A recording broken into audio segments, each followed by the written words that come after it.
Thanks to the exciting breaking news, this podcast will just be everything we have left to say about Mikel Merino. Okay, thanks for listening. This is the ArsenalVision Post-Match Podcast. My name's Elliot Smith. You can block me on Twitter, Yankee Gunner. Yeah, I don't know that we have much left to say about Mikel Merino. We've said it all. We've done scouting videos. We've talked about how he'll fit in. We did a season preview podcast and prediction podcast where I can only assume we were paying Paul per Merino mention because came up a lot. So I don't know that there's a lot to add to that, but between that news and the Eddie Nketiah deal taking shape, we are going to cover that. Of course, we're going to give you a big Villa preview. This is fun. So unless major transfer news, unexpected transfer news breaks tomorrow, over on Patreon tomorrow, instead of a Wolves rewatch, we're going to do a Villa rewatch. So we're going to rewatch our game against Villa. And I think it'll be really instructive. I think it's a poorly remembered game, if I do say so myself. I think it's one where we may learn some things about what Mikel wants to try to do in the upcoming game. That's stuff that'll definitely come up in this podcast. And so that's out there for you. We did our power rankings pod, which I loved. And it was also a transfer rumor roundup. It was super fun. I hope you'll check it out. So if you want to be on Patreon, you can be there. But if not, hey, you know what? Just be here. Clive tomorrow on the rewatch. But today it's Paul. You can find him on Twitter. Pause my pants. I'll pause. Woohoo! Woohoo, indeed. And Tim is in Washington, D.C., covering the Arsenal women. We'll have some exciting stuff for that later. We've got some exciting news coming up about some fun extra content we'll be putting out in a bit, too. And so, yeah, things are just going really well. I do want to bring one thing up. I saw, people get very mad at me. Not just me. On the internet, people tend to get very mad, period. But they get mad at me for mispronouncing names. And I get it. I do my best, but sometimes my best isn't good enough. But I do find it funny because there's this weird thing, Paul, where if you say the name authentically, people will get mad at you and be like, what the heck are you saying it like that for? Just say it normal. Good examples of this would be like Catalan players. So like if you're like Santi Cazorla, people would be like, what? Why? Or if you're like Hector Bellerin, people again, wait, what? Why are you saying it like that? It's Bellerin. It's Cazorla. Well, it's not. It's clearly not. Yet, when I say Gabriel, people get very, very upset about this. It's Gabriel. Yeah. So the irony, of course, is that I do want to say names authentically and correctly. But there seems to be a very weird needle you have to thread here where if you say certain names authentically, people get mad at you for being too authentic and being a tryhard. But if you don't say certain names correctly, then you wind up with the same problem. And so I don't know. I don't know. Is there an answer? Do I have a point? Yeah. Probably neither. No. Well, you're cursed by being American. So I could have told you that. Yeah. Some Americans are just terrible at this stuff, but other Americans are not terrible at it. They just have a different ear to the Brits. And there's kind of there's no rules for it, but there's a kind of an unspoken, I think I've mastered it. I could find out I've got it completely wrong.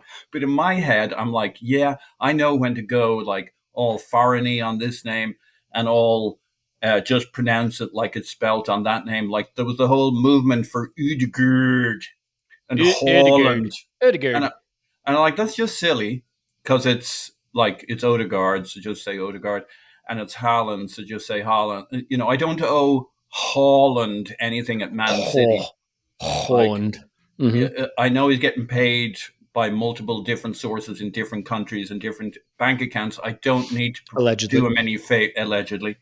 I don't need to pronounce his name with any Bellerin was one where we we knew him as Bellerin and then he was Bellerin, and that's just odd. So let's not do that. So you go down our names. Havertz is easy, Martinelli, but Gabriel, it just has to be Gabriel because it's never going to. It's not Gabriel has a kind of. You went to a school with a guy called Gabriel, and he looks nothing like Gabriel Martinelli. And to be fair, we have a dear friend Gabriel who does the audio and stuff for our live events. So maybe that name is totally in my head. Can I love with you? I'm going to tell you. Oh, sorry. Finish your thought. I apologize. Yeah, I just think that one's really clear, right? There are Gabriels we know in our life who are nothing like Gabriel Jesus, Magalhaes, Martinelli. Those are easy. Trossard, I've heard guys go with Trossard because he's Belgian and might have like fuck off. But it's Trossard. Well, just keep it simple. Trossard. It's like it doesn't matter. When I matter. say Trossard, people say I'm wrong. So it's Trossard it's just because you're trying. Like most of them just don't try. Yeah. Well, so to your point, I think what I do, and then we'll get on to the actual Arsenal stuff. I think in my mind, I have Gabriel Martinelli, Gabriel Jesus. Yeah. And then Big Gabby is Gabriel. I don't know why I've done that in my head, but I've done it. We don't know why. But I just want everyone to know I can say Gabriel because I say Gabriel when I say Jesus, Yeah. and I say Gabriel when I say Martinelli. Yeah. And it's funny because I think I would say Gabriel Magalhaes. There's something about saying the whole name that gets me there. So maybe, I don't know. We'll figure it out. Look, this is clearly something I'm going to edit out of the pod, so you won't have heard any of this anyway. I'm kidding. I'm leaving it in. We don't edit this podcast. Okay. Let's start with the Merino news, and we'll get to the Nketiah news, and then we can do a full Villa preview. The Merino news is that this deal looks done. Ornstein has orned about it, and once you have an Orn bomb, you can feel pretty good that you've got a deal. It does seem like it's going to be a little bit more money than we thought. Is it? Maybe in the... I don't think so. I mean... 28 million pounds sterling, plus some add-ons that are achievable. The reporting is 32 million plus add-ons. For 28 euro. No, I mean, the reporting is pounds now, that's where we're at. And I'm literally just going by Ornstein a liar. What I'm saying is that, now, first of all, no, I would never do such a thing. Look, let's just operate on the assumption that all of the different outlets that are all going with 32 million pounds sterling plus add-ons are in the vicinity. And then, by the way, if it's 30 euro, I guess what I'm saying is, I look at it this way. If Mikel Merino is as good as he could be in the prime of his career and becomes a starter for Mikel Arteta's team trying to win the title in the Champions League, it's not even value, it's extraordinary value. Because basically to get someone who can come in and start in midfield for a team that wants to push on for 90 plus points, well, we know what that can cost. It can cost 100 plus million like we spent last summer on Declan Rice. It can cost 65 million like we spent for Kai Havertz. And let's remember that was bought to be the position that we're now buying Merino in. So this looks like value if he's an immediate impact player who becomes a regular high minutes kind of player. And I think that's the only reason we're going for him. So I'm not going to get hung up on the money. I get that it's the last year of his deal.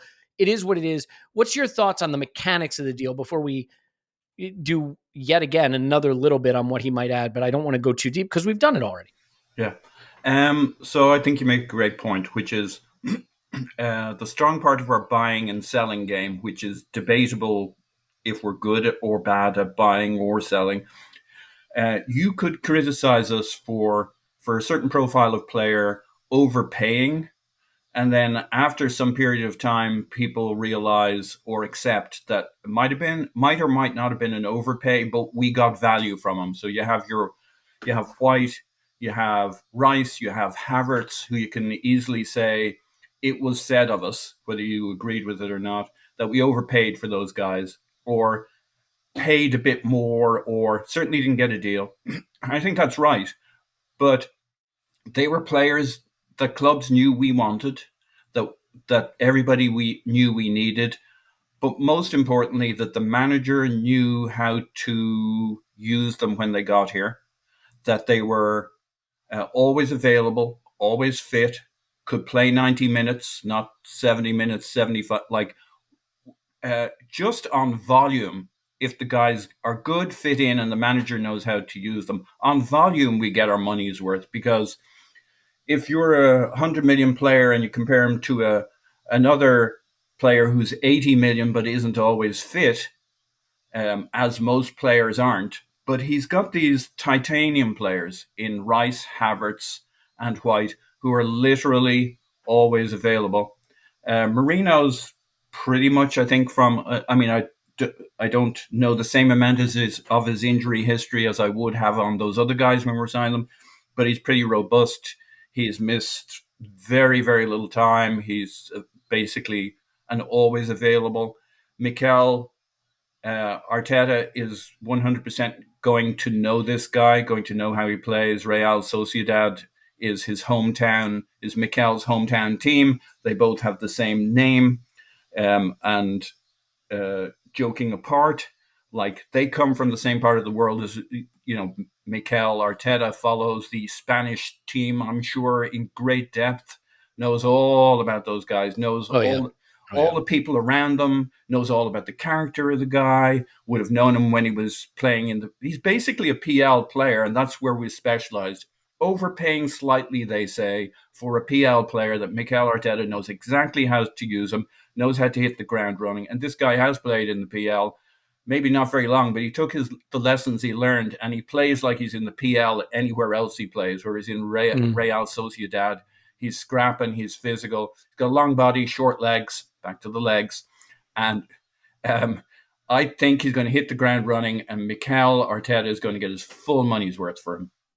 I hope people hate you saying PL as much as they hate me saying Gabriel. They won't. First of all, to your point, Ornstein did go with 33 million euro, 28 million pounds. So I do want to give you credit for that. I see some other reports that say 32 million pounds. They may just be misquoting Ornstein. I think regardless.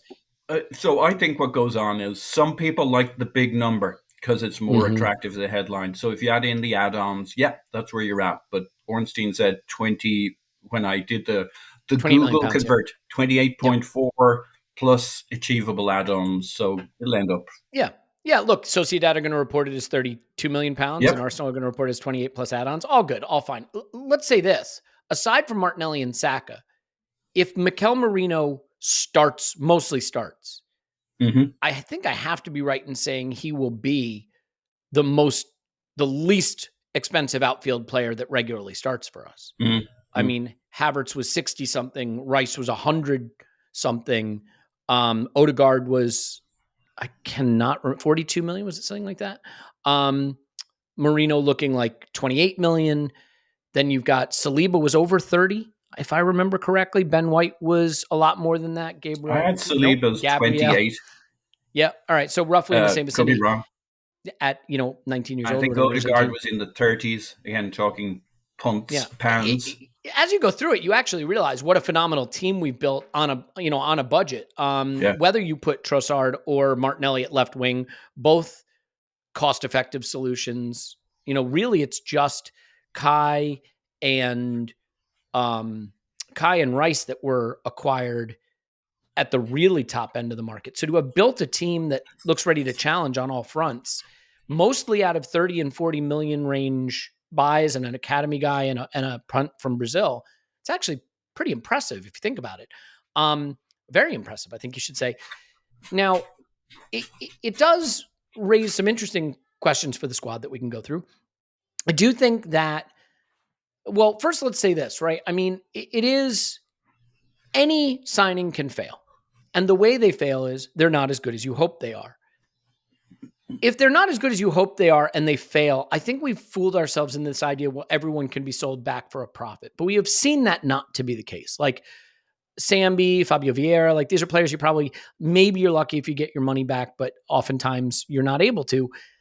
If Merino isn't as good as we hope, this isn't a signing that derails our project. We simply play Partey, Rice, and Odegaard, or we play Rice, Kai, and Odegaard, or we play, Jorginho. You get the idea. If it works, the biggest knock-on effect of it, obviously in my mind, is that it moves Rice back to the 6.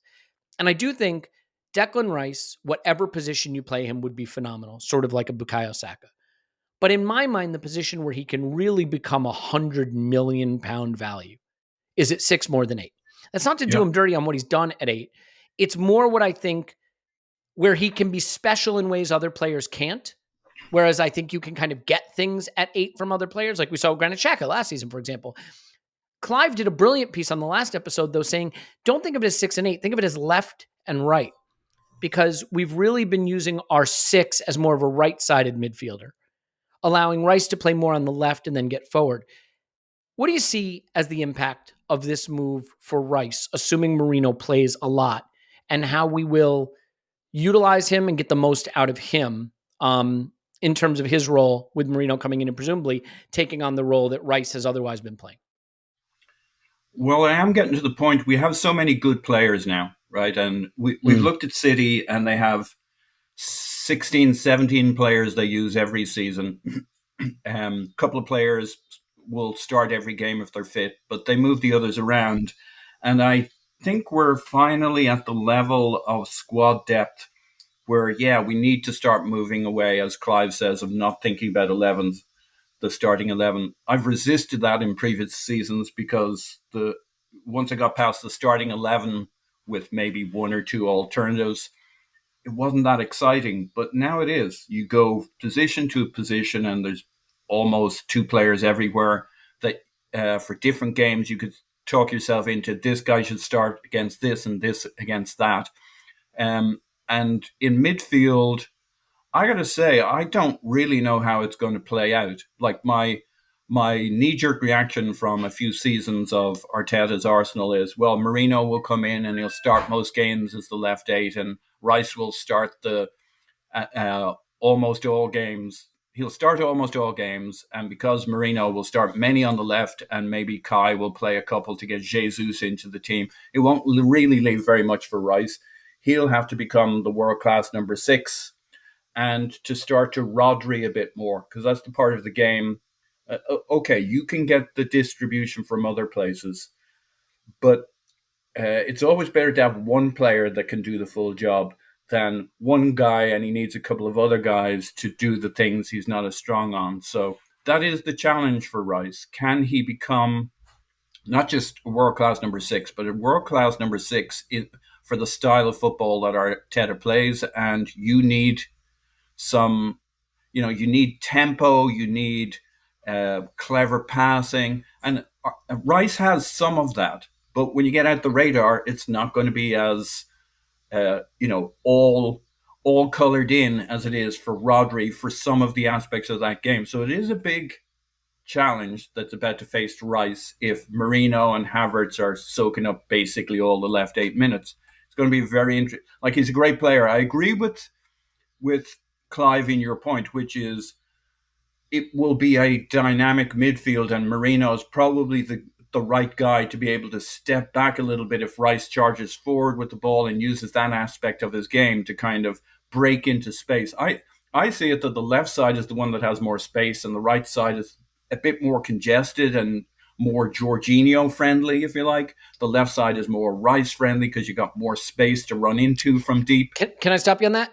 Yeah. Doesn't that somewhat depend on who's inverting, right? You feel that way because we've been inverting from the left, but if we decide to invert from the right, then it's literally just the flip side of that. And the reason I mention that, Paul, is we may start to invert from the right in an effort to better cradle Rice, who feels more comfortable playing on the left half of the pitch versus the right half of the pitch. It's not to say he can't play on the right half, but he's a left-sided midfielder, and it's pretty clear he looks and feels more comfortable there. So if we want to move him back a bit, but allow him to stay in the zones where he's more comfortable, then that would indicate to me we're going to invert from the right. And an interesting byproduct of that, I'll just say this, is Ben White can do it. We've seen him do it. He'll be brilliant at it, no problem.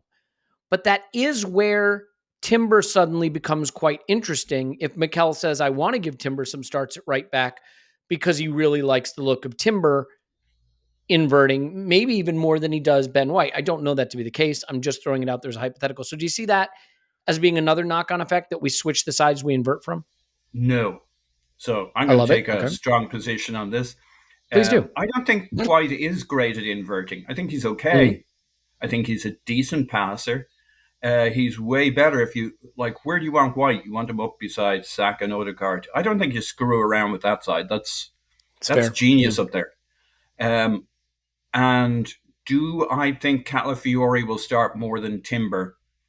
Give him a couple of games to settle in. I think Calafiori is going to start a lot more than Timber. I mean, there's a job available on the left-hand side. So I think between Zinchenko and Calafiori, we're still going to invert on the left-hand side and get White up beside Odegaard and Saka and not break up that relationship. And I certainly look forward to games where we use Timber from the right-hand side. I have a lot of questions. I think we all do, how this could play out. I think it's far more multi-dimensional than previous seasons because he's got those options. And it just, it does explode the brain a bit. We'll look back at the end of the season and say, that's what he did. How much rotation, how much variation from game to game? Or will we set into a fairly settled pattern and way of playing where the players change a bit, but the way we play stays kind of like last year, but with better players? Yeah, it's funny, right? Because, and I know Clyde makes the point all the time, don't think in terms of starting 11s. But Mikel thinks in terms of starting 11s. He certainly has done to now, yeah. Yeah, I mean, the run in last season, that team just kept picking itself with the possible exception of left back, which was based almost entirely on availability. And I do think that when the chips are down, I mean, what was the big criticism of Mikel? He doesn't rotate enough. He doesn't rest his players enough. Well, you can't say he doesn't rotate enough, doesn't rest his players enough, and then say don't think in terms of starting 11s, right? One or two of the are the reality. So I agree with Clive that we don't think Clive is on this pod more than he's on pods he's actually on, just by incorporated by reference, as a lawyer would say. I'd like to interrupt Clive by interrupting you. Yeah. Well, let me say this. I think to his point, it's right in that we now have the kind of team where whoever starts, we have so many ways to change the game, and players are going to have big roles, whether they're starting or not. I think who starts, though, will be a bit instructive in terms of how we want to play, right? I mean, if it's Merino, Odegaard, and Rice, Calafiori, Gabriel, Saliba, and White, I think that makes a lot of sense. But then you might ask, is there enough support for progressing the ball for Rice? Will we try to persist with Zinchenko to add ball progression, or will we use Timber on the left because we think he can do the ball progression? These are all things we don't know yet. I think one of the reasons we feel confused a bit is because both Calafiori and Timber are still somewhat unknown quantities in terms of what we really think they'll do and how they'll be used. So now we're adding another unknown quantity, but unlike Calafiori and Timber, I think we feel very certain of how Merino will be used. What do you think? Well, that's definitely true. I think one of the things we miss and why Arteta has a tendency to go with a very similar lineup repeatedly is that he's nowhere.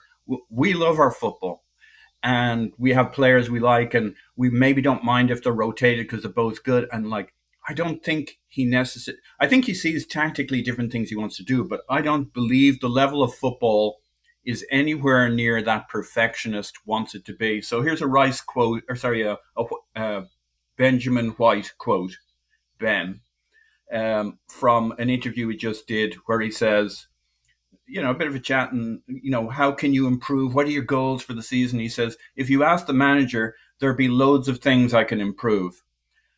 For a player that we think has reached almost a perfect way of playing his job and Arteta is looking at this team and thinking, this is 3 levels below where this team needs to be for me to win the Premier League and the Champions League.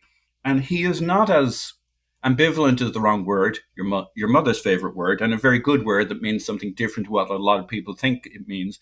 But he's not as, I don't really mind if I play this guy or that guy. I think he has a super strong preference who he starts in, not just in the next game, but in almost every game, because he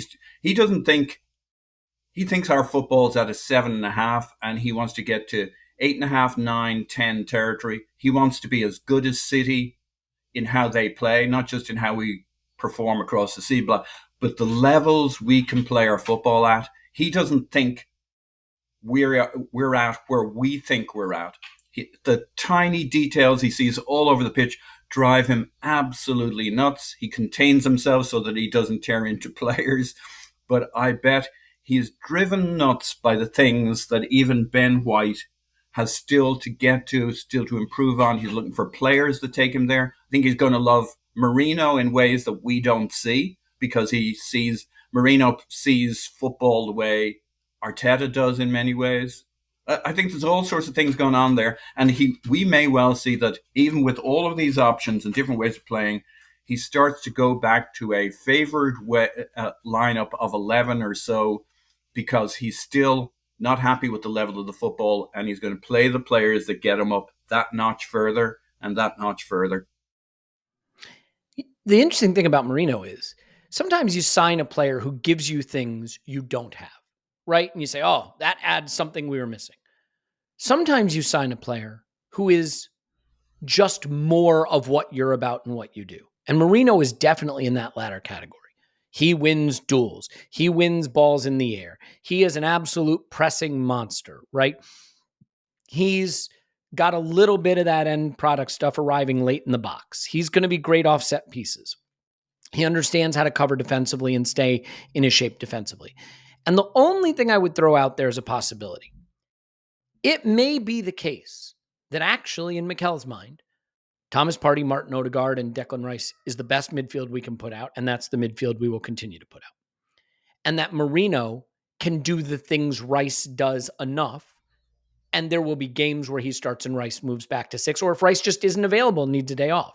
It's not outside of the question that Partey, Rice, and Odegaard is the midfield Mikel likes best and wants to use the most. I think we've got a lot of learning to do here. It's also the reality that I think Merino, weirdly, is kind of like what Mikel thought Kai could be at left 8.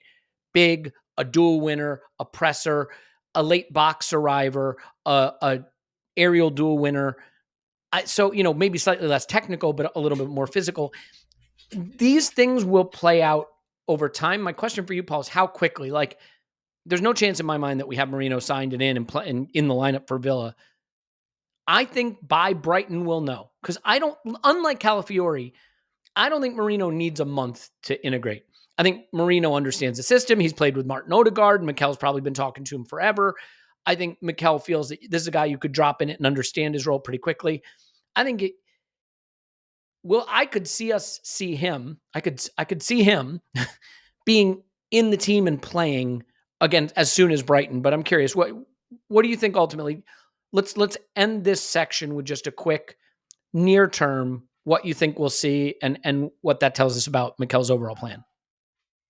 So my guess is that all of that is the gravy, all the things you listed off that Merino can do. I don't think that's the meat.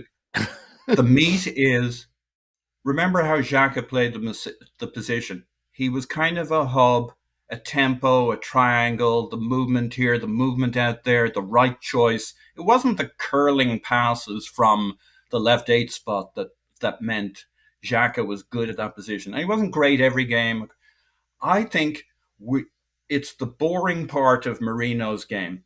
And you may ask him to dial it back a bit from what he did at Real Sociedad, to not kind of always try and ping the pass through to the guy, always try and ping it to this. This is going to be more of a possession approach. If you remember how Arteta played the 6, it was very tempo, switch it from one side, switch it to, pass to the other side, and people said he didn't do very much. I think we might be surprised that really what he's looking for at the left 8 is more of a guy who makes good, simple choices. Like, he'll still do all of the battling and the duels. Can I stop you for a second then? Yeah. Can I stop you though? Because this is where I do have an issue. If that is what he wants, a metronome in that position, a hub, that does not align to the player that Merino's been at Sociedad at any point. This is a guy who, at his best, completes 76% of his passes. He tries the hard ones. He's not been a high volume passer or a high completion passer, whereas Granit Xhaka has been a 90% passer most of his career and so on and so forth. Like, now again, I don't want to sit here and say, so he can't do it. I don't know that. I've scouted him and I think maybe, but if your goal is a hub, he wouldn't have been the player I would think you'd target if that's what you're looking for.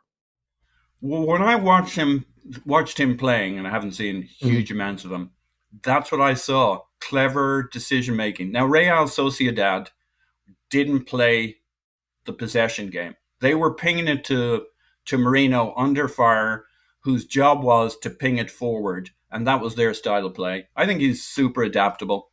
That's possible.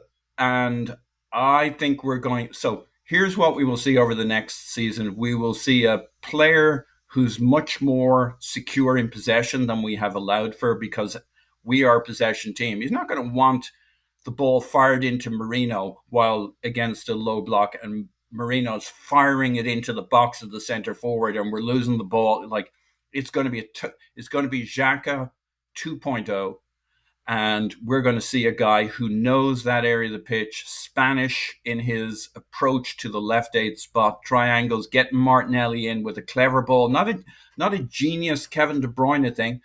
Just in the same way, Xhaka was pretty good at getting Martinelli into spots and the triangle and making the move out and making the space. Mikel Merino has that just programmed into his DNA in a way that Rice doesn't, Havertz doesn't. Havertz is looking to make that run in behind the back. They're just such different players. I think he's going to move to Merino in the left 8 to give him what he thinks that position should be. It's going to be a little duller. than we expect, and a lot more secure and a lot better movement. We're going to start to control that side of the pitch too, and we're going to get Martinelli into much better spots in the box when he gets on the ball. That's what I expect. I'll be interested to see that. With you. I agree with you that Real Sociedad, you look at his profile there, it doesn't seem to be that kind of player, but I think that's more the role he was given. Like, why was he a aerial duel monster? Well, because they kept pinging it from the fecking goalkeeper to his head, and he kept winning the ball. I think we might see some of that, by the way. I think Riot and Merino is something we'll see. Look, I think this gives us a lot of flexibility. We can go over a press now. We can press even more aggressively than we have. We can be even more dominant at set pieces and aerial duels. We can get that late arriving runner into the box while still also having Kai there. And there's a lot of exciting things we can do here. Let's put it this way. What it means for Rice and what it means for the left back and what it means for how we approach the left-hand side is all an open question. We'll have to find that out. Let's leave it there for now because we're going to soon find this all out, and it'll go from being hypothetical to being actual. We can observe it, which would be really fun. And I'm really excited. I will say this. I have totally come around on the idea that this guy can be a phenomenally important piece of a very, very good Arsenal that goes on to win the title. I think he is more of what we already do with experience, with Champions League experience, with experience playing with Odegaard. I think he's probably going to be on Mikel's wavelength very quickly, so I'm very, very excited about it. I'm very excited to watch him. A player that we probably won't be watching much longer in Arsenal red, but maybe in Forest red, is Eddie Nketiah. Rumors that we are closing in on a sale that will be north of £30 million, and I think at some point, if we get that deal done and we look at the price we got for Smith Rowe, we're going to have to be pretty impressed with our boy Edu there, who got a really good fee for Balogun last season. You know, we've got a couple other sales we've done really well with, so that would be huge if we pull it off, and it looks like we're close to pulling it off. Thoughts on being able to hold our nerve and hold out for the right buyer at the right price, which it seems we may have done, and maybe just a little bit on, you know, an academy kid leaving late enough that maybe he's gone over the hump from being a beloved and appreciated academy kid who we all wish we had seen more of to maybe being a guy who feels like the friend who stayed at the party just, you know, a little bit too late when you were ready to close down the house and go to sleep. Like, I love Eddie. He's an academy kid, but I know personally, and I can only speak for myself, it's been a few seasons now where I felt pretty sure he wasn't going to make it at our level and thought he might be ready to move on. Doesn't change the fact that I want to go see him. I want to see him go and succeed, do really well, thank him for what he did for Arsenal as an academy player, but maybe just a little later than people would have liked, if you follow my meaning. Yeah, there was talk of him going last summer, and I made a joke a couple of times about wanting him to go because we were having a bet about how much he would go for, and there was someone who said it would be 12 to 15 million, and I was that person. Yeah, I had him at 25 to 30 million, and I was mocked, ridiculed by some. Me, yeah, but despite his ridiculously high wages, there's just that's where we've done well. That's the other part of our game that's been quite good in terms of selling is the young English academy graduates. We get good money for those guys.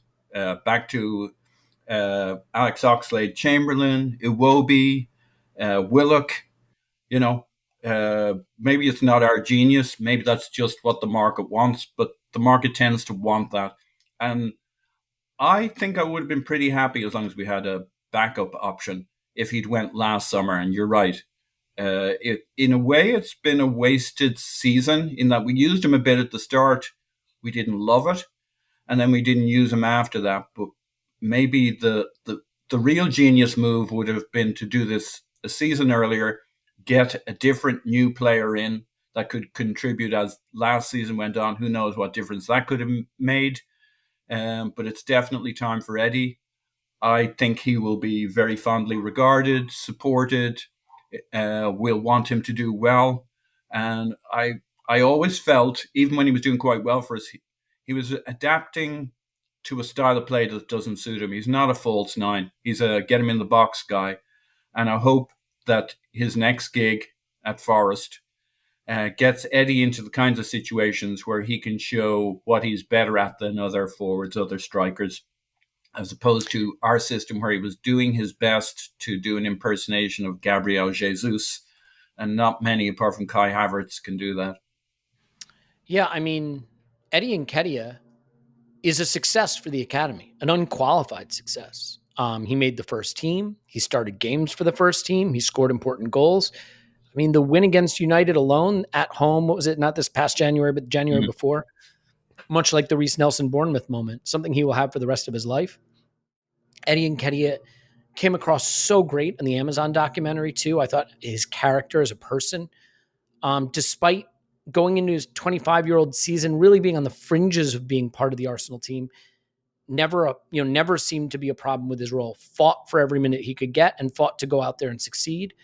And I just wish him the absolute best. And I think he could go on and kill it at Forest. I think the interesting thing with Eddie, what'll be a fun thing to track is, from an underlying metrics and statistics standpoint, Eddie Nketiah looks pretty good, but he's played little enough that it's a small sample size and it's hard to take. I mean, it's hard to draw conclusions from. What Eddie is not going to do is he's not going to create opportunities for teammates at a high level. He's not a provider center forward, and he's not going to pass the ball, at a high volume. I mean, he averages about 14 or 15 passes per 90. And, I think we know that's just not what he's most comfortable doing. But if he can concentrate on being the tip of the spear, if he can concentrate on being the guy who goes and gets on the end of things, I think he has just enough pace to run away from some people. I think he has clever touches to get himself free. I think he has just enough strength. All of the things he does well are good enough to be very important for a Forest, but not quite good enough to be very important for an Arsenal. And that, the most interesting thing you can do is look at Alexander Lacazette. Different stage of his career. But go look at what Lacazette did for us his final season, and then go look at what he did the next season in France. Same with Aubameyang. Now, those were more related to age decline, I think. But I think you see this all the time with players. And Clive says it, you don't fail, you find your level. We see players, I mean, look at the championship. Ademola Lookman, by the way, a guy we've been linked with, although I don't believe it. Premier League player, very sort of middling in the Premier League. Went to Atalanta, and in Italy, looks like a star. Does that mean he can't come back to the Premier League and be a star now? Sometimes players learn, sometimes players develop.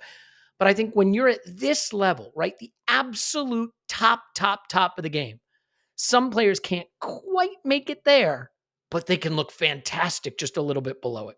And so I think it is fair to have observed that Eddie isn't good enough for Arsenal for what we need, without having to observe that Eddie is not good enough to be good somewhere. And I really believe, Paul, the difference between him and the Smith Rowe exit, Smith Rowe, I think there was a wistfulness because people believe he had top-end elite talent that never got to display itself for physical reasons. Whereas with Eddie, he battled and he was fit and he worked hard and he could play for us. But the opposite is true. I think we think he lacks that very top-end elite talent. My suspicion, though, is that he has what it takes to go and be a regular at Forest and really succeed. So I hope he does, and I feel good about that. Yeah. Yeah. I think that's right. I mean, I think Smith Rowe's biggest issue was that, try taking the top off that bottle there, Elliot. Thank you. Will do. Yeah. Yep. For those who aren't watching on YouTube, I have a bottle of rye that I'm just drinking straight from. For those watching on YouTube, I don't usually drink Diet Pepsi. Anyway, keep going. What was Smith Rowe's real issue? Yes, it was injuries, but I think we'd have kept him with his talent for that. I think Arteta just has that instinct that says he doesn't have the tenacity off the ball, the intensity that he needs to have somebody on the pitch for 60, 90 minutes. And that's really it. Smith Rowe really switches on when we're in possession. I saw that when he played for Huddersfield, when he's played for Arsenal. That's when he lights up. The further up the pitch, the freer he is for that role, and that role isn't available for us. The left eight has to do way too much work for him. Arteta doesn't see him as a high and wide left winger for how we play. As a more counter-attacking team, maybe it would have made more sense. I just think without the ball, and you see him, his head goes down a bit, his body kind of goes down a bit, and we get the ball and suddenly Smith Rowe does a little jump. When he loses the ball, he does a hop and his head goes down. He's just wired for being in possession. And I think something about it, Arteta's it's just not the intensity I need.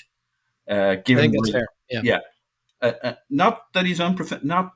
It's just got nothing to do with not professionalism. wired right. Yeah. You know what's interesting? I think people I think wrongly believe that off the ball skills are just about trying, just about effort.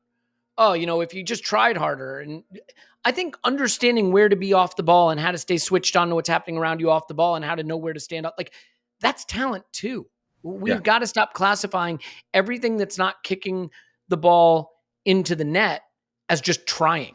These players are trying. Anyway, look, I think it'll be a good move. I think we need to get it done. The next one we got to get done is Ramsdale, and there's some rumors in the ether about that, maybe a Southampton loan. And then we get the backup keeper in, and everyone knows that I will be very, very excited about whoever that name is. Garcia, I think. But yeah, there's some rumors about Ademola Lookman. There's like a really bad, vague rumor about Nico Jackson that not Nico Jackson, pardon me, Nico Williams that I don't believe at all. So we're not going to cover that. We're going to now shift gears to the Villa game because that's really the important news, he says 40 minutes into the pod. So let's do a preview of our trip to Villa Park.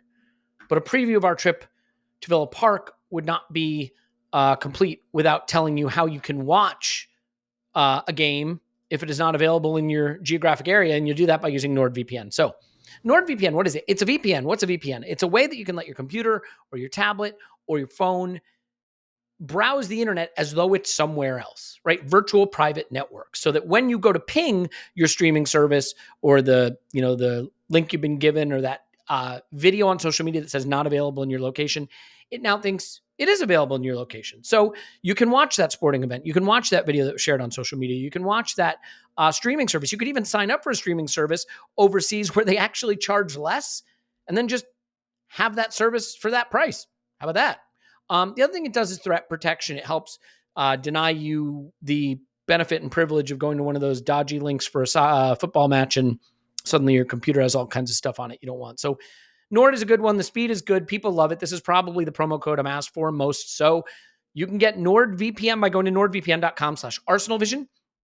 That's nordvpn.com/ArsenalVision.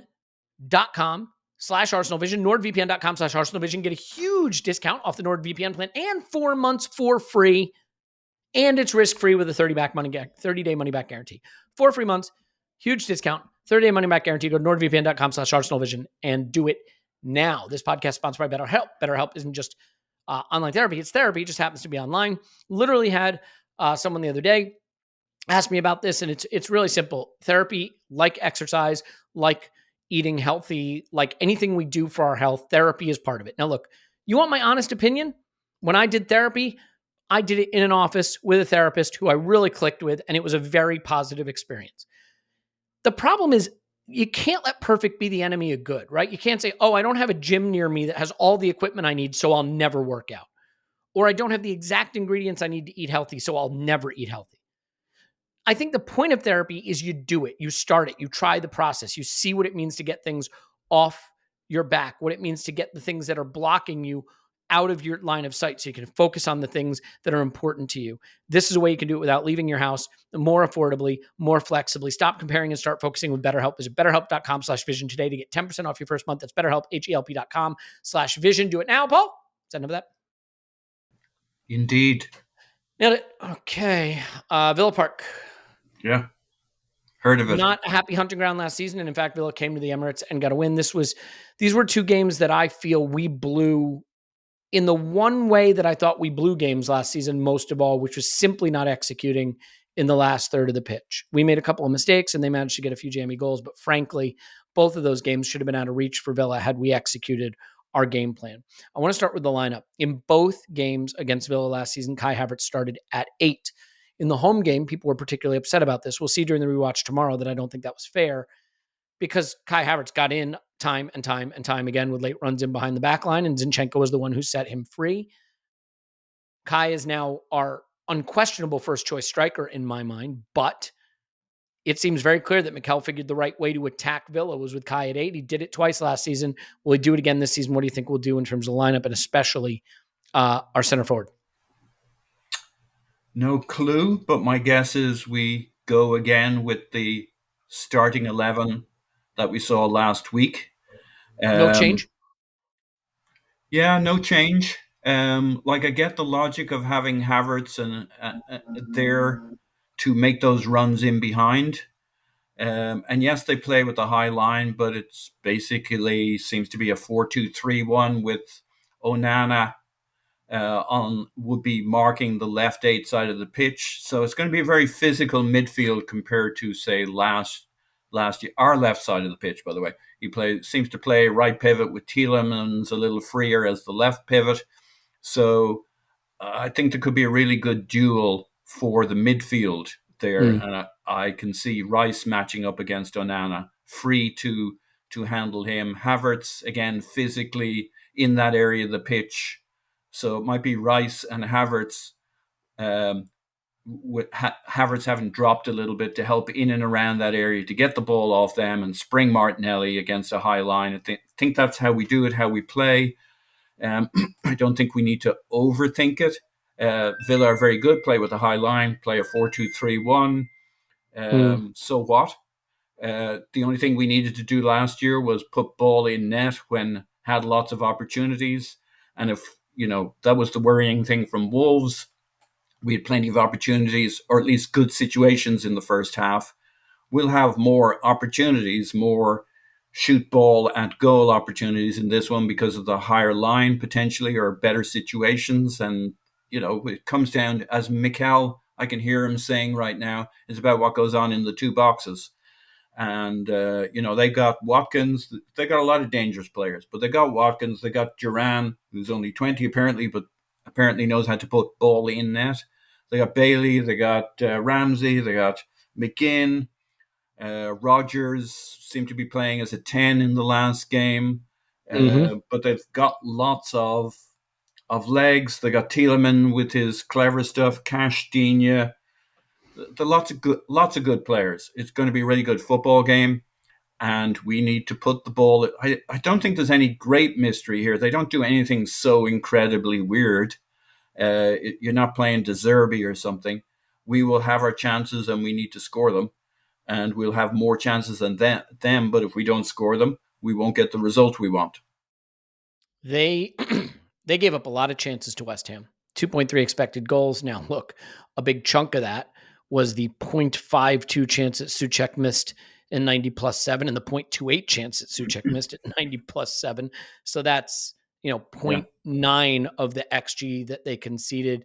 Danny Ings had a fantastic headed chance denied late. So they did the Unai, right? Which is get a lead and then collapse and just concede chance after chance after high quality chance late in the game. Early on in the game, they were a little more dominant, or I would say completely dominant. In the first half, they gave away very little with the exception of a Paqueta penalty. But from open play, they gave away very little. Their left side defensively looks very vulnerable to me. That's where Tielemans plays more on the left. Mm-hmm. And I think Pau Torres is a good player with the ball at his feet. And I think that Digne is as well. I don't think that triumvirate stands much of a chance against the Odegaard-Saka side, whereas on the other side, you're more likely to see Onana patrolling and protecting Matty Cash and Ezri Konsa if that's in fact how he lines up. So I wonder if we will be a little bit more biased to the right in this game. I also think the Leon Bailey thing is interesting because I don't love the idea of Zinchenko being up against him. And I do wonder if this is the point where we'll see Mikel maybe even debut Calafiori or at least go with Timber for someone a little more combative and quick off his feet. Although we don't know Timber defensively so well yet. He's mostly been brought on in times where we need him to go and have a run a bit. So I don't know what to expect. I agree. The left back is the big call, right? Do you do Zinchenko for 60 minutes and then get on one of the whoever he feels is best adjusted at this stage? Or do we finally see Timber or Calafiori start at left back, finally, second game of the season? But it feels like forever. Do we finally see a game start with this season and preseason with somebody other than Zinchenko? I'm guessing that he goes Zinchenko to begin with. Yeah, I think that's probably right. From a fitness and readiness standpoint, Zinchenko played the whole preseason basically and started our first game. He might try to get as far as the international break with that, get through the Brighton game as well, and then have 2 weeks to work with Timber and, well, he won't have 2 weeks to work with Timber and Calafiori because they'll likely be called up by their nations and be gone. But I can't help it. I sort of think Kai might start at 8 and Jesus might start at striker. I think, first of all, it wouldn't surprise me if Mikel, as stubborn and as smart as he is aware that people were down on that approach, especially for the home game. It's the one that got focused on more, I think, because Kai had been playing so well at 9. And I wonder if Mikel has watched that game back, and like I said, watch back on Patreon tomorrow and get a better sense of it, and has thought, no, this was spot on and it worked, and we didn't execute in the final third when we got him in, but we got him in, and that's what we want to do, and we want to do it again. So the other thing that I think lets him do is drop Rice back to 6 and give us just a little bit more defensive solidity. Can we play back to front a little bit more? Maybe a little bit less of the ball, but maybe a little bit more solidity. Someone who can protect the Zinchenko side a little more, right? Rice skewing to the left, helping Zinchenko, playing a little more defensively. Kai can still press really well. Deeper runs from Kai, breaking their high line and getting in from behind. I could see that, Paul. Yeah. And Jesus is a pressing monster, and he will help defensively, and he will link the play. And then you can have Martinelli on the left, which we didn't have for the home game last year. It was Trossard, right? Trossard started. Did he start at strike? Or no, he didn't, did he? Well, now I got to go back and look at this, don't I? But what do you think of that idea that he might just think, no, what I did last season worked. I'm doing it again. I get the advantage of Rice being a little deeper and helping out defensively a little more than Thomas Partey, who, whether you're into how he's playing or not into how he's playing, Rice can certainly give you a little more, I think, solidity defensively. And then you just go from there. And just so I can clear the record here, because I want to be sure, because now my mind is failing me. It was Jesus up front. It was Trossard off the left, and it was Kai at 8, along with Odegaard and Rice in more of the 6 with Zinchenko. So, I could see him doing it again. I see it. I think the thing that's different is Onana and the midfield battle at home. He's going to want to win. He's going to want us winning our duels. He's going to want us winning the midfield so that we're not pushed back. And that's why I kind of gravitate to the idea that Rice at left 8 with Havertz dropping into that area to help nick the ball off when it's bouncing around, second balls, all that kind of thing. It's going to be a different dynamic to last year. And we're going to want to win the midfield. We're going to want to hit them on the counter when they have it, when Onana has it. Stop it getting from Onana to Tielemans. So I kind of lean that way. Plus, it's added factor that's how we played the last game and the last game of preseason, and that Arteta's not going to be in much of a mood to change things around. He's going to want things to hit the ground running and for us to up our level each game. But yeah, you make a compelling case. Seems as good a way to go as anyway as you lay it out. But that midfield battle is the thing that takes me to Rice at left 8 and Partey at the DM. 1-0 Villa win at Villa Park last season.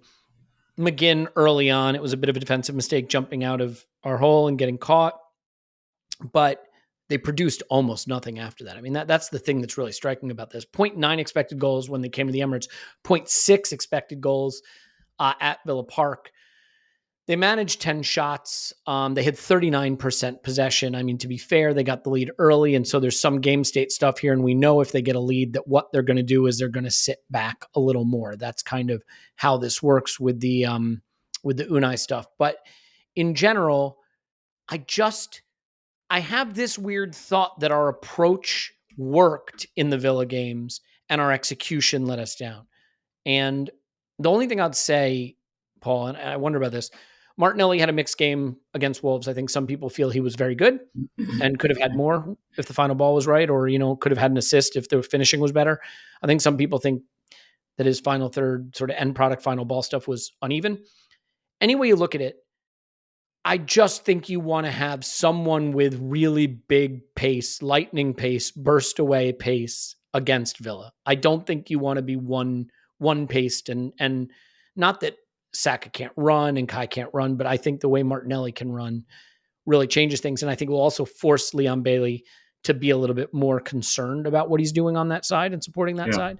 And maybe drags Onana over to that side even more, which can get us, that one extra step that Saka needs when the ball switches to the right to cut in on his left and score or cross it to the back post. So do you think Martinelli will keep his? I mean, you said you think it'll be the same team, but I think the Martinelli Trossard thing is a decision point. So.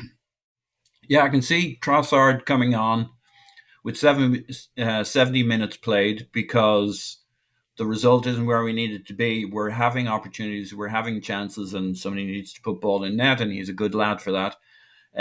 But to begin with, if I'm Unai Emery, the guy I don't want running in behind is Martinelli. The clever stuff on the right with Saka, Odegaard, White, those triangles, combinations, creating something, and then the next thing, the switch or the ball in behind, or the broken play out of, if there's a battle in midfield and we get the ball and we pop it up for Martinelli to run after them, and Villa are pushed up the pitch, like that's what you don't want to be facing against Matty Cash.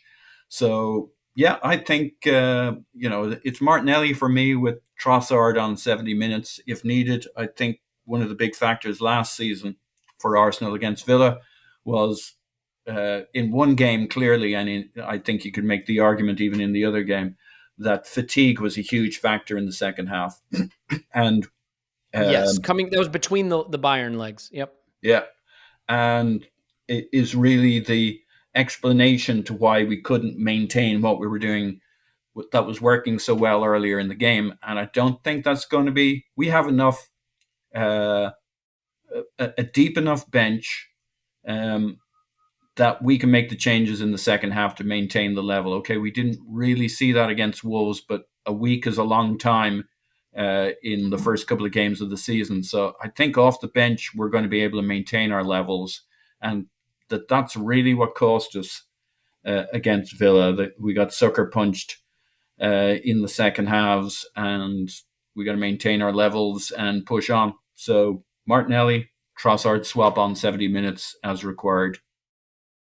Yeah, it'll be an interesting one to see how he sets it up. I mean, I'm just so fascinated to see how he tackles this because, look, he's going to be aware that Unai Emery was the last Arsenal manager, that he's gotten it over on him last season, beating him both times.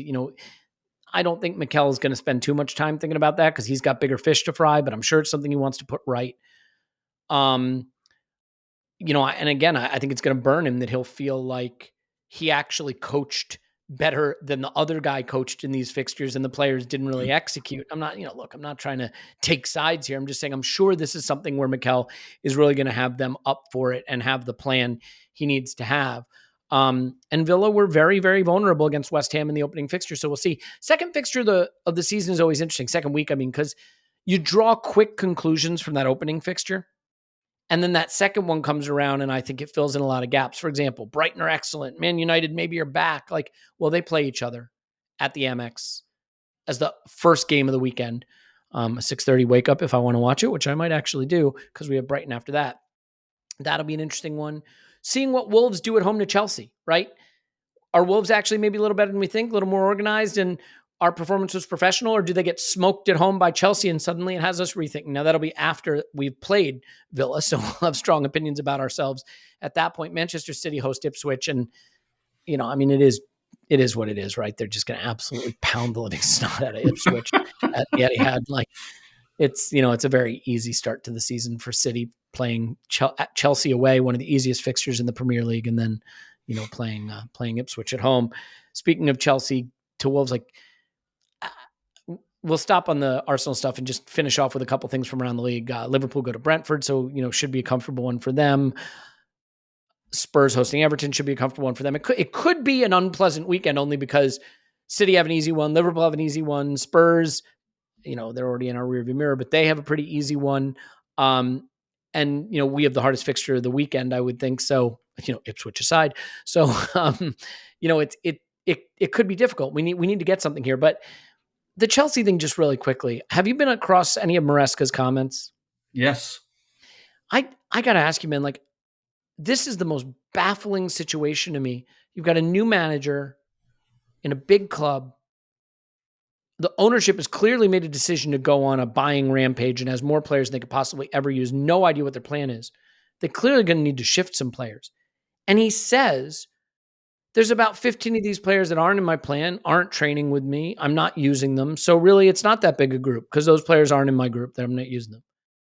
What the heck is that? Like, how on earth does that work? I'm really curious. And I guess if you want to fold into this, whether you would take a punt on a loan for Raheem Sterling, feel free to add that to your answer. I wouldn't, just because I think it's wrong psychology. Yeah. And there's too much drama around him, too many headlines. He costs too much, and even if they do a deal on the wages, why would they do that for us? It's just bad mojo. It's not where we should be shopping, even though I think he's still got some talent and we could use him footballistically. But what, he wants to sit on the bench? I don't think so. The Maresco comments, I think it's terrible. And all the shit that Raheem Sterling got for putting a public letter out, why did he do that? Why don't they handle it internally? Why doesn't he work hard? He's not even in the 22 players that, like, how do you impress Maresca said Maresca? He won't get minutes here. He won't get minutes here. So, again, to your point, how's he supposed to work? Yeah, he said, he basically said, I'm ignoring that. I don't have 40 players. I'm ignoring all those players. One of the players he's ignoring is Raheem Sterling. The only way Raheem Sterling can get anybody to pay any attention to him is to write a letter publicly. And I'm like, I thought it at the time, and I certainly thought it after the Maresco thing. Raheem Sterling is not the worst egg on the planet.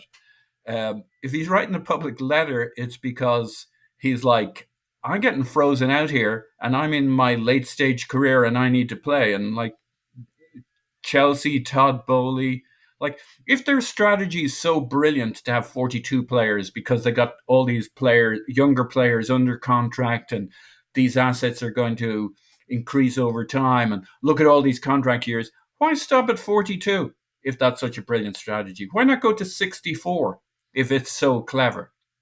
Like, I don't think Chelsea supporters are buying it. I hope the media aren't buying it.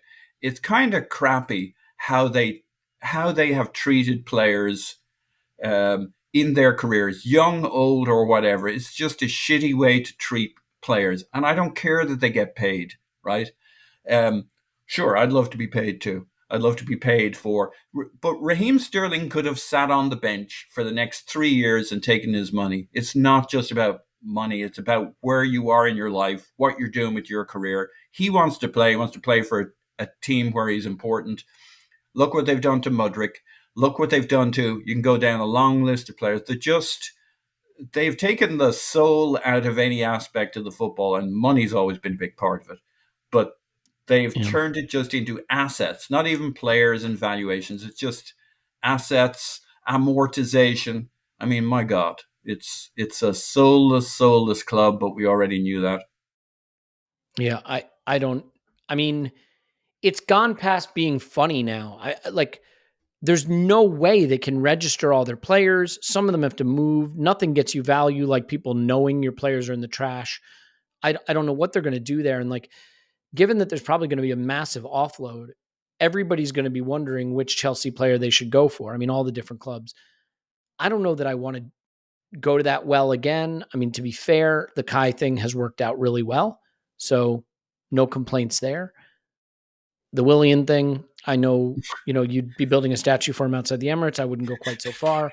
But I just don't know that I want to go to that well again. But the one thing you have to promise me, and I need you to promise me this, I need to feel safe. Can you promise me we will not bid for Mikel Merino?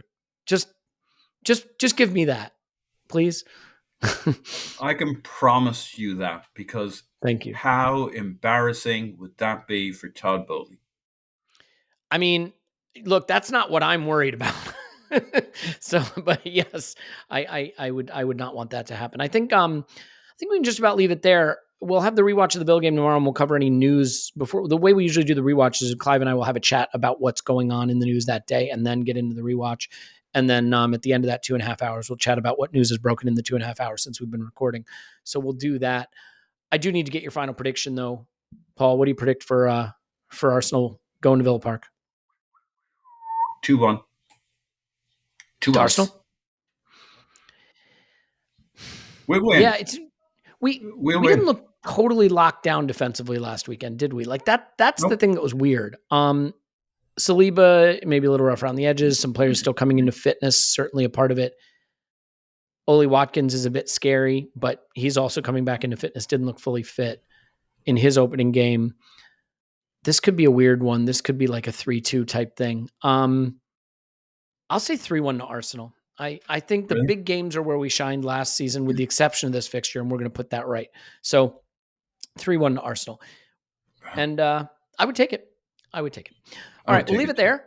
We'll see you tomorrow for the rewatch if you're joining us there. Otherwise, we'll see you on Monday for the... we'll have an instant reaction live at full time of the Villa game, obviously. Paul, I assume you'll be joining for that. I think Clive will be as well, so that'll be fun. And and we'll keep going. Season now starts to get underway properly. Then it's Brighton. Then, thank goodness, we'll be sick of Arsenal football by that point. We'll have an international break. We can all get comfy. All right. Paul's on Twitter. Paul's on Pants. Thanks, Paul.